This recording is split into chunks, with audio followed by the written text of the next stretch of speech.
नमस्कार, आप देख रहे हैं पेपटेक टाइम मध्य प्रदेश समाचार। मैं हूं शिवेंद्र शुक्ला।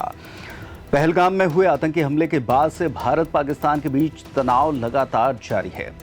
भारतीय सेना ने पाकिस्तान के 9 आतंकी ठिकानों पर ऑपरेशन सिंदूर चलाया और इस कदम के बाद आम जनता से लेकर बॉलीवुड सेलेब्स ने इसे सराहा है।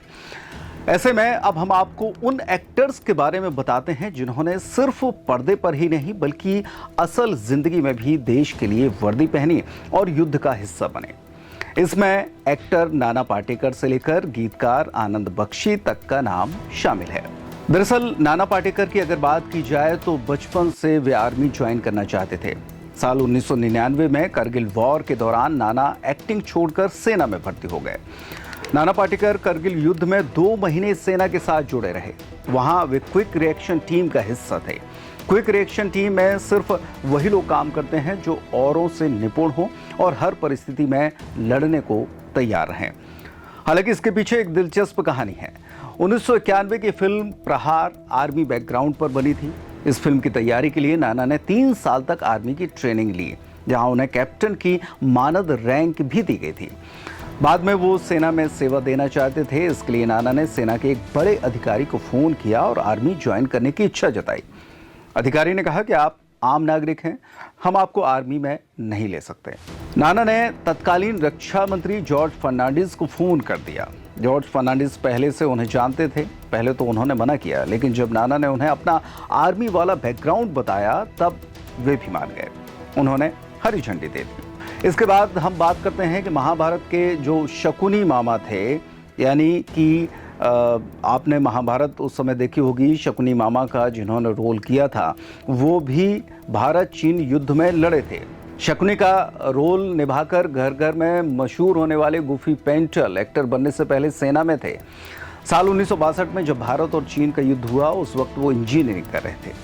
5 साल पहले उन्होंने अपनी बात जब कही थी तो उन्होंने बताया कि 1962 में युद्ध शुरू हुआ, उस दौरान कॉलेजों से आर्मी की सीधी भर्तियां हो रही थी।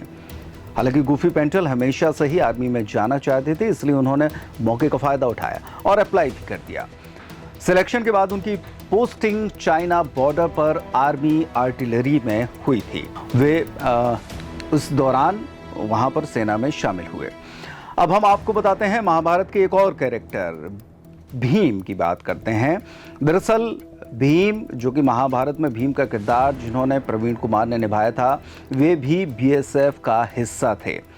भीम का कैरेक्टर निभाने वाले प्रवीण कुमार सोबती महज 20 साल की उम्र में बॉर्डर सिक्योरिटी फोर्स यानी बीएसएफ में भर्ती हो गए थे। बीएसएफ में प्रवीण डिप्टी कमांडेंट रहे और उस दौरान उन्होंने एशियन गेम और ओलंपिक में देश को रिप्रेजेंट भी किया था। उन्होंने हैमर और डिस्कस थ्रो में देश के लिए पदक भी जीता था। साल 2022 में 74 साल की उम्र में हालांकि प्रवीण का निधन हो गया। उस वक्त बीएसएफ ने प्रवीण को श्रद्धांजलि देते हुए एक पोस्ट भी शेयर किया था। सिर्फ एक्टर ही नहीं बल्कि आनंद बख्शी, जिनके गीत फिल्मों में आपने सुने हैं, कई मशहूर गीत लिखे थे और गीतकार बनने के पहले आनंद बख्शी भी फौजी थे। दरअसल आनंद बख्शी भारतीय नौसेना का हिस्सा थे। बंटवारे के बाद आनंद परिवार के साथ भारत आ गए। दिल्ली में सेटल होने के बाद सिंगर बनने की ख्वाहिश लेकर वो मुंबई पहुंचे। यहाँ जब वो सिंगर नहीं बन सके तो भारतीय नौसेना में शामिल हो गए। दरअसल 15 नवंबर 1947 में महज 17 साल की उम्र में आनंद बख्शी जबलपुर में फौज के सिग्नल कोर में भर्ती हुए थे। उन्हें सिग्नल मेन का रैंक मिला था। फौज में रहने के दौरान आनंद बख्शी ने नाटकों का भी हिस्सा हुए और उससे उनकी पहचान भी बनी। उनका परिचय कुछ इस तरह करवाया जाता है कि ये है वो फौजी जो नज्म लिखता है, गाता भी है और नाटकों में अभिनय भी करता है। 18 जून 1949 को Anand Bakshi signal training centre Jabalpur में स्विच बोर्ड ऑपरेटर क्लास 3 बने। 1947 से 1956 तक उन्होंने सेना में अपनी सेवाएं दी थी।